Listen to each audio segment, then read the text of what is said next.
It is Lorenzo Hunt. The Juggernaut is back February 17th. KnuckleMania 3, the main event of the biggest card of the year for Bare Knuckle Fighting Championship. I mean, that's the place you expect to be, right? In Spotlight, Lorenzo?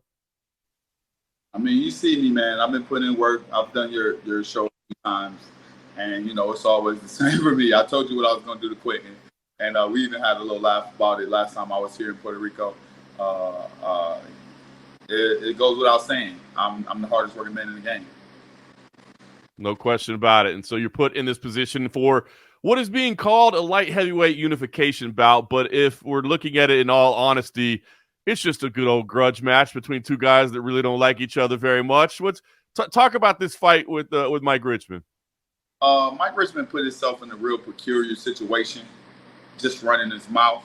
And this is just one of those situations where when you say the wrong thing, it may come to fruition, which is why we all have to be careful with our mouth.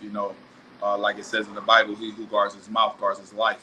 So Mike Richman mentioned my name in an interview of about a half a year ago, and it just so happened to turn into fanfare. People were like, "Hell yeah, I like to watch it. I like to watch it." But the thing about when the fans take control over who fights who, they don't take any damage. They don't get any broken jaws or broken orbitals or hematomas. They just say, "Hey, I think it'd be pretty cool." It's not going to be cool.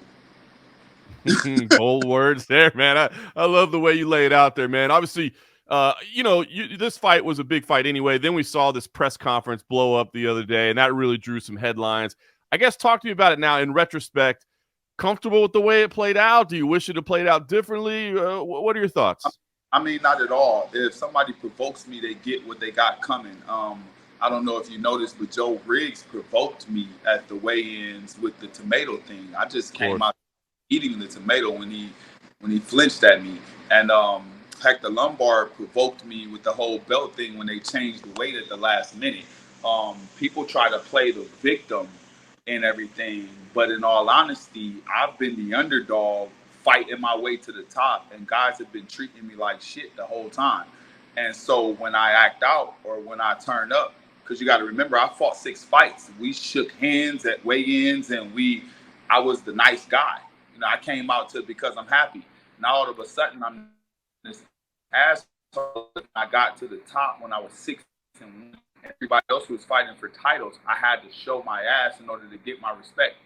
And so, I mean, these guys aren't really giving me credit for the work that I put in, and they're attacking my character. And so I'll attack them. I'll attack them back. So does that frustrate you? I mean, if people have that thought of your reputation, because you're absolutely right. You were provoked in those other instances. This one, maybe not physically provoked, but certainly verbally provoked from the words that were coming out there. I mean, does that bother you if people say, man, this Lorenzo Hunt, why is he always in the middle of this stuff?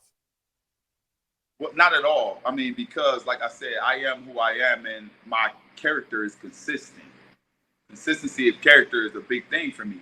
If you get in my face, I'll slap you in your mouth. Monday, Tuesday, Wednesday, or Thursday, or Friday, or Saturday, it's going to be the same result. Mike Richman jumped in my face and said, "I will slap the shit out of you." I hadn't even thought about slapping anybody that day. So he got what he deserved. Joe Riggs said, "Give me that damn tomato." So I gave it to him. These guys have to learn how to control their mouth, especially when you're in there with the best in the world. I'm the best in the world. I don't understand why they keep trying to intimidate me like I'm a debuter. You keep stepping to me and jumping at me and getting in my face like this is my first rodeo. I'm the best. I have the most fights out of anybody. You're not going to intimidate me at weigh-ins. You're not going to embarrass me at a press conference. I'll slam the whole podium on your forehead. It's a main event show. They're not going to cancel it. That's true. Well, I was going to ask you about that, Lorenzo, because David Feldman, obviously, after everything happened, he said, "Look, this is unfortunate. We don't want it to happen. However, you've got a couple of alpha males here. These things happen." He played it off pretty cool, I think. But I'm just wondering, did he have any conversation with you afterwards? Like, "Hey, man, appreciate what you're doing, but we got to get you guys into the cage." He talked to me. I don't really like to be public about the way David reprimands me and shit. But I just feel like I have to, just like David has to protect the BKFC. I have to protect my image. I have to protect myself. And I'm not going to let some little chihuahua run up to the reigning pit bull of BKFC and bark me to death. Not in public, not on TV, not on. I mean, he got away with it once at the other tryouts at the other press conference when he pushed me, and I kind of think that he thought I was going to let him get away with it again. Sometimes you just got to slap people in the mouth. That's what it boils down to. Sometimes you have to slap people in the mouth. Let me ask you about fight week then. I mean, obviously you guys will be handling your training. It'll be a couple weeks before you're back together. Are you concerned at all about, hey, you better make sure that guy stays away from me, or, anything like that? Not at all. That should be Mike Richman's concern. That should, honest to God, be Mike Richman's concern. He should know better now. You understand what I'm saying? I'm a one-man riot. And I've shown you guys plenty of times it can go down anywhere, anytime, any place, any venue, any commission, anywhere in the world.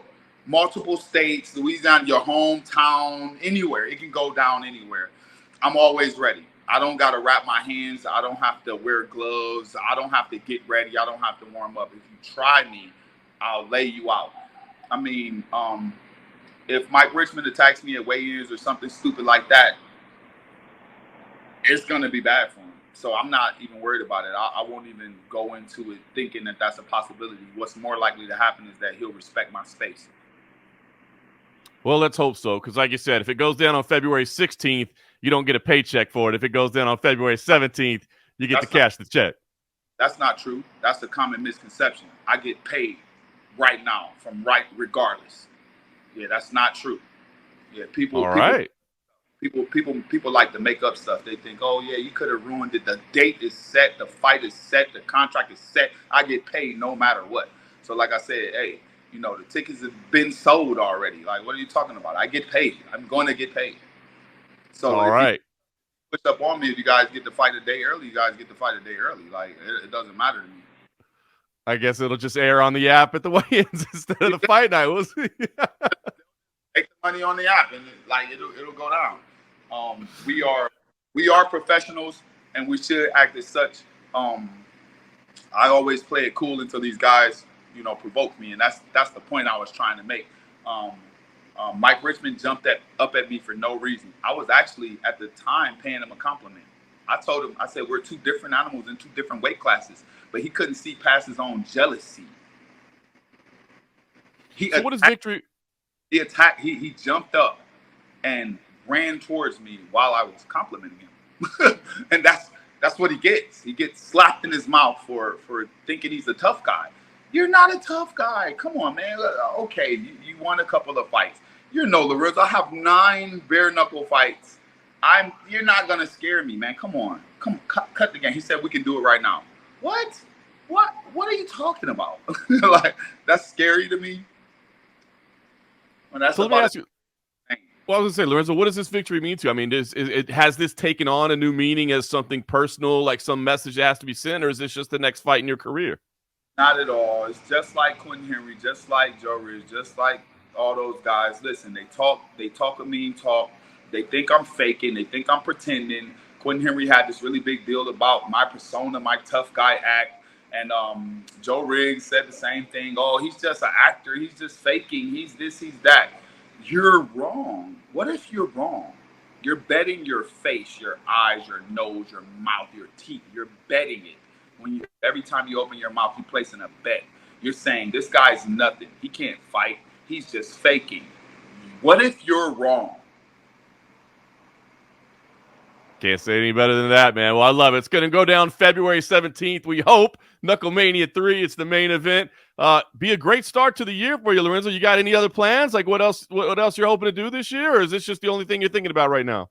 I'm whooping everybody's ass until there's no more ass to whoop.